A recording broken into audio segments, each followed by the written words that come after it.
presence of my enemy. He anoints my head with oil. My cups run over. I've been waiting to get here. Surely, somebody shout surely with me. Surely, goodness and mercy shall follow me all the days of my life, and I will dwell in his house forever. He'll give you rest that Ideville can't give you. He'll give you rest that Jack Daniels can't give you. He'll give you rest.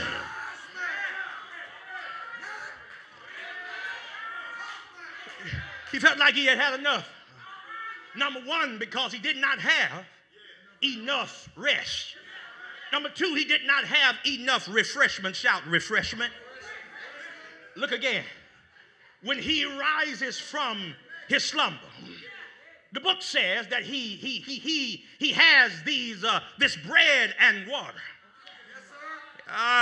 Using my spiritual imagination, I can imagine some hot buttermilk biscuits on the fire. We're going to eat in a little bit. Got some. The angel says, eat again because the journey is too great for you. And the text says, strengthened by the food. I thought that the text would say strengthened by his faith. It said strengthened by the food, because you've got to recognize and realize that sometimes the most spiritual thing you can do is the most physical thing for your body. Sometimes the best thing you can do is get you some good to eat. Have I got a witness in here? Ain't nothing wrong with some hash brown casserole. Ain't nothing wrong with some buttermilk biscuits. I'm not talking about Burger King right now. I'm not talking about McDonald's right now. I'm not talking about Chick-fil-A. Well, maybe I am talking about Chick-fil-A. But get you something good to eat. I know you're saying, Pastor Mackey, why in the middle of trying to get my beach body are you recommending all of these carbohydrates? Because scientifically, carbohydrates releases a chemical from the brain called serotonin. And serotonin releases a feeling throughout the body that you feel and you feel cool, calm, and collected.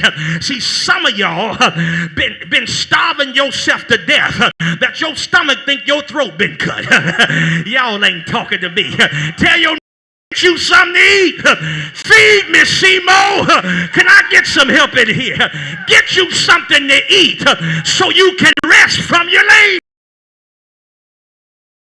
Number two, he felt like he had enough because he didn't have enough rest, enough refreshment. Thirdly, he didn't have enough reinforcement.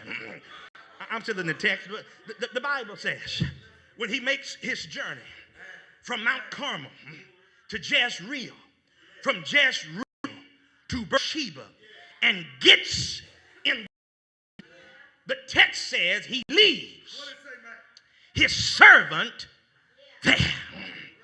You must understand that this is the same servant that was with him on the mountaintop.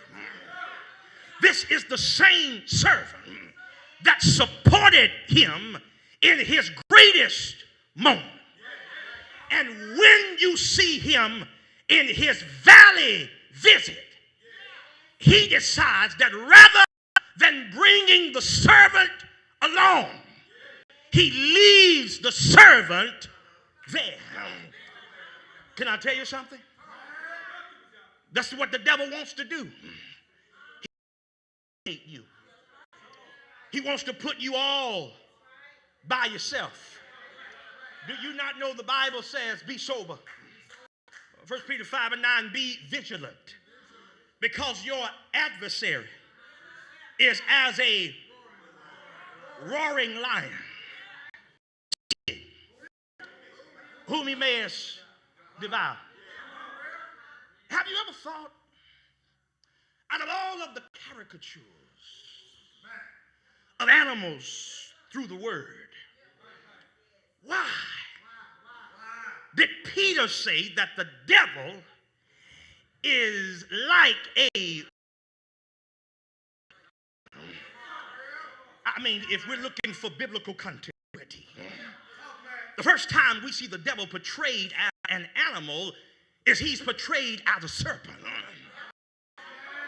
Because a serpent is crafty. A serpent is smooth. A serpent is slithery and cold-blooded.